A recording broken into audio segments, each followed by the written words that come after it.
Hello, welcome to the Soul of Leadership seminar presented by Deepak Chopra and Paltalk.com. I'm Diana Falzone, and thank you so much for joining us. We are here with Deepak Chopra himself. Thank you for joining us this morning. And to everyone as well, members of the press, especially on this hot day in New York City. Deepak, why this book? You've written countless bestsellers, but what really drove you to writing about the soul? I've been teaching the Soul of Leadership course for about 9 years.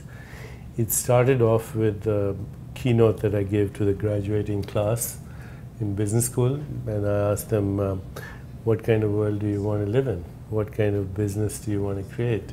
What kind of leader do you see yourself as, if you see yourself as a leader? And the responses I got were just astounding. So based on those responses and based on the collective vision of a new generation, I thought we should do a course that is about change and transformation from the deepest core of our being, which we refer to as the soul. And when we speak of the soul, Deepak, what exactly is that? Because it's not something that's tangible, that we can touch, that we can feel, that we can taste. What is your definition? It's what makes for tangibility.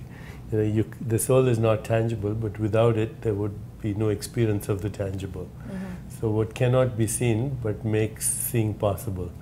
What you can't touch but makes the experience possible. What you can't even conceive of but makes conception possible. So it's your core consciousness, from where your thoughts come, from where your feelings arise, from where your inspiration, your imagination, your intuition, your creativity. These are expressions of a core consciousness. Of course, they're orchestrated through the brain, but you're not the brain, you're the user of the brain. People are watching us in their computers, but we're not in their computers. So you're not in your brain, you're just using your brain. Now, you created an acronym for the Soul of Leadership book. Would you like to explain that? Yeah, there's 7 letters of the word leaders.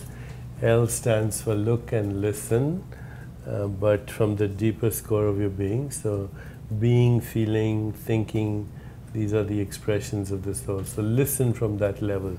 That's the letter L. E stands for emotional freedom, emotional empowerment, emotional intelligence. A for awareness of needs and responses to those needs. I've got an expanded list of Abraham Maslow's hierarchy of needs and the responses to those needs. D stands for doing, action orientation. The next E stands for empowerment, which goes beyond your self-image to yourself. R for responsibility, and S for synchronicity, the magical component of great leaders. Good luck being at the right place at the right time. But what about being a leader in your personal life, your family? Yeah, leader in your personal life, leader of your family, leader in business, leader political party, leader of a country, leader of the world. They're all the same principles. I learned the core principles of leadership from my mother.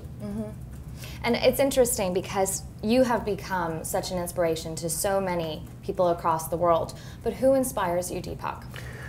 I would say at this moment, silence inspires me. When I can quieten my internal dialogue and listen to silence, then that inspires me.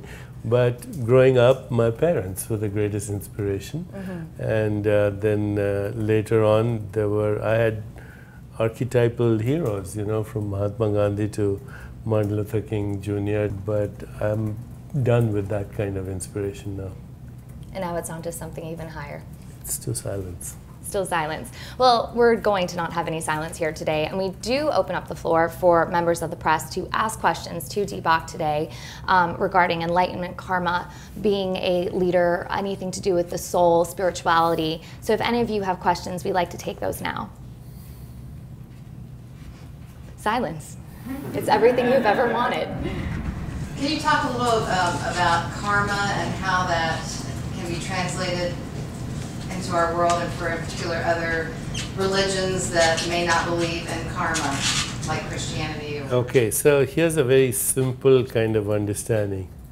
Life is like a deck of cards, and the deck you're dealt with is karma, and how you play it is free will.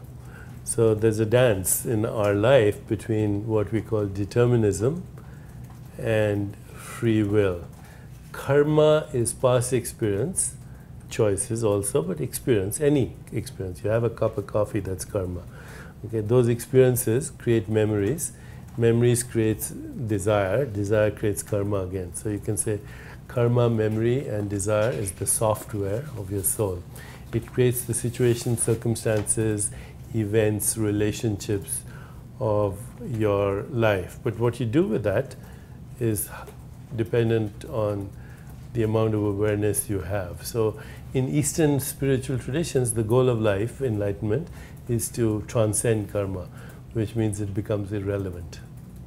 Interesting thing about karma that you once told me that I found very interesting, because I think in our Western view, we look at karma as either good or bad, something that can follow you. Yeah, it's neither. It's what is. It's the situation, circumstances, events in your life that arise from a context of experience. So that's our soul. We actually have a question that is related to karma from one of our Paltalk users, and he asked, please explain the science between karmic cleaning. Is it that anyone who goes through this process can have all past impressions cleared and positive energy dawned in their life? That's an interesting question. Yes, the goal of spiritual discipline is to go beyond karma, to be independent of it. And so how do you get independent of your karma? One is you can pay your karmic debts. It's a painful way to get rid of karma. The other is you can transmute it, in that you can transform it. You can ask yourself, what's the higher purpose of this situation? And how can I find in this adversity the seed of a greater benefit? So you can actually use it to your advantage. And the third is you can transcend it. So transcend means it's not there anymore. And that happens when we go to that deep well of silence within us. Every time we go to a deeper level, which is beyond the mind, to that level which we're calling the soul right now, you burn the seeds of karma, so it's no longer relevant.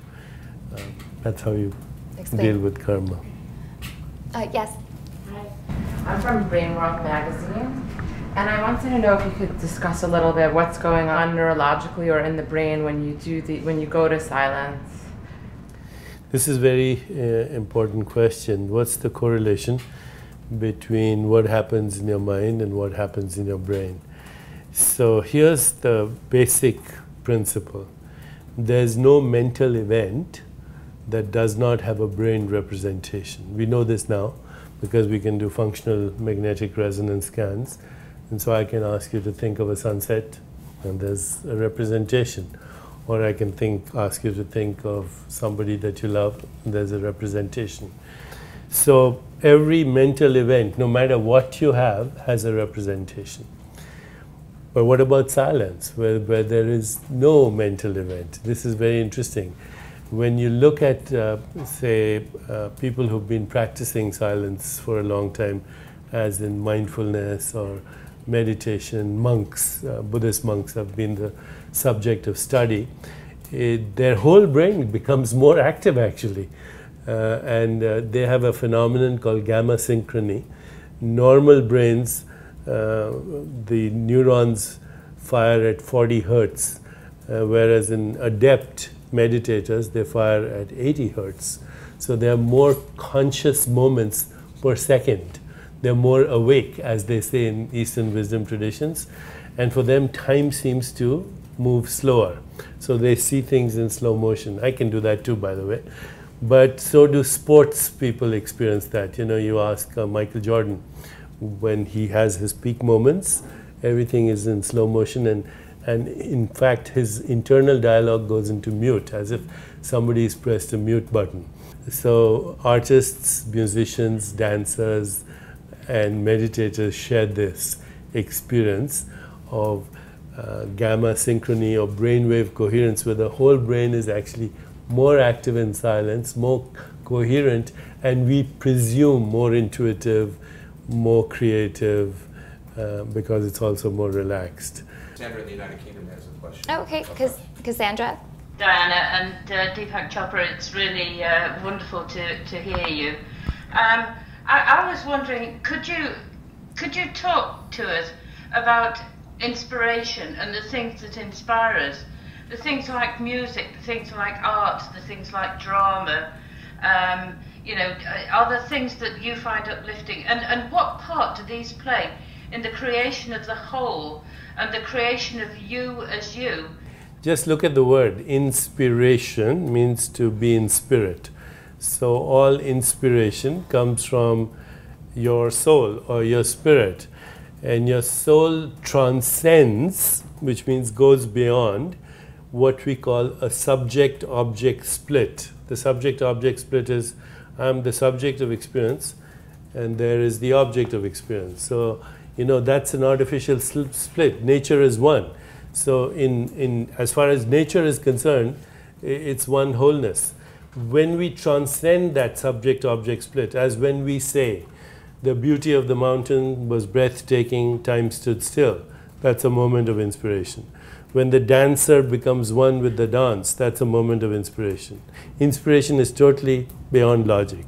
It's a moment of transcendence, of what Abraham Maslow called self-actualization. Those are glimpses into yourself. People really do seek to find that silence, to have that meditation. A lot of us are in this chaotic world where constantly we are being overwhelmed with stimuli.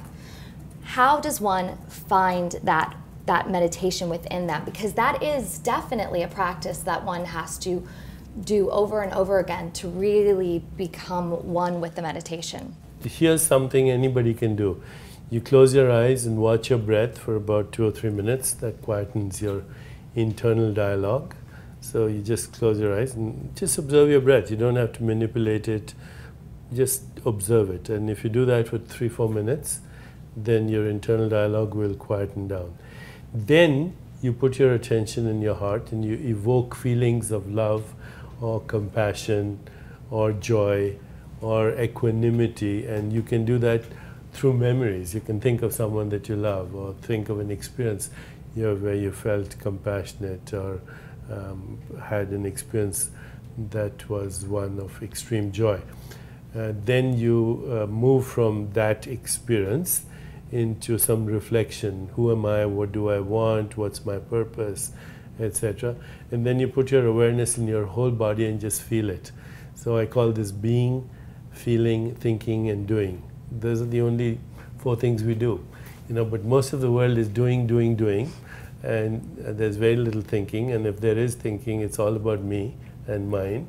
There's feeling, but it's all drama, and there's no being. So if you just reverse that, start with being, then evoke the feelings of love, compassion, joy, equanimity, then seek understanding through reflective self-inquiry, and then practice body awareness, and you're on your way. Tom from Illinois. Okay, Tom from Illinois will be our last caller, and we'll have to start wrapping up.